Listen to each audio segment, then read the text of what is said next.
In the very heart of old Seville, among narrow stone streets and Gothic facades, there was an elite chess club called the Black Tournament.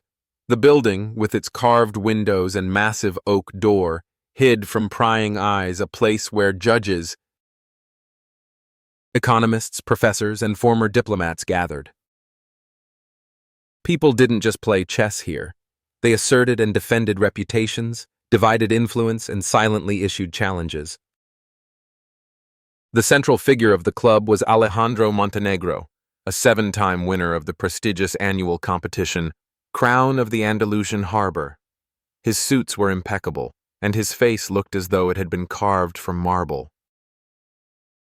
His games resembled theatrical performances, methodical, ruthless, evoking admiration and fear. No one had ever known him to lose. One evening, as the antique clock in the hall struck 8 and the air filled with the scent of cognac and polish, Carmen Ruiz entered the club, a woman in a worn gray cleaning uniform. Her gray hair was tightly pulled into a bun, and she wheeled a squeaky cart with a bucket and brushes behind her. She had arrived too early. Cleaning usually began late at night.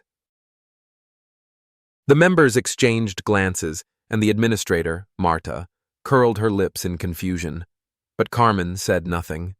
She walked into the main hall and stopped near one of the boards, observing a tense game. Her gaze was focused, intense. Alejandro noticed it. His interest ignited like a hunter spotting unexpected prey. Curiosity led to an offer. One game, just for fun. At first, it sounded like a condescending joke. He offered her a handicap, but she refused. "I have 20 minutes while the floor dries," she said calmly, as though setting the terms rather than accepting a challenge. The first moves were aggressive. Alejandro wanted to quickly show the difference in their skill levels. But by the 10th move, the situation on the board no longer followed his usual logic. She not only knew the opening, she sensed the position. With every move she made, the room grew quieter.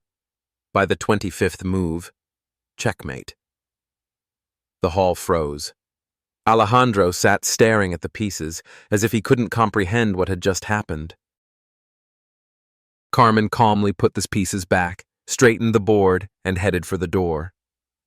"Thank you for the game, Señor Montenegro," she said quietly. "I need to continue cleaning." "Who are you?" he asked, barely lifting his eyes. "Just a janitor." But once, chess was my life. Without waiting for a response, she left the hall, leaving behind only the scent of cleaning supplies and silent admiration. The club members spent a long time analyzing the game, replaying the moves over and over, as if searching for an explanation. And that very night, Alejandro pulled a long-forgotten strategy book from the shelf and began reading from the very first page, for the first time in many years. What an incredible story, dear friends. If you enjoyed the video, give it a like and subscribe to the channel. There's much more to come.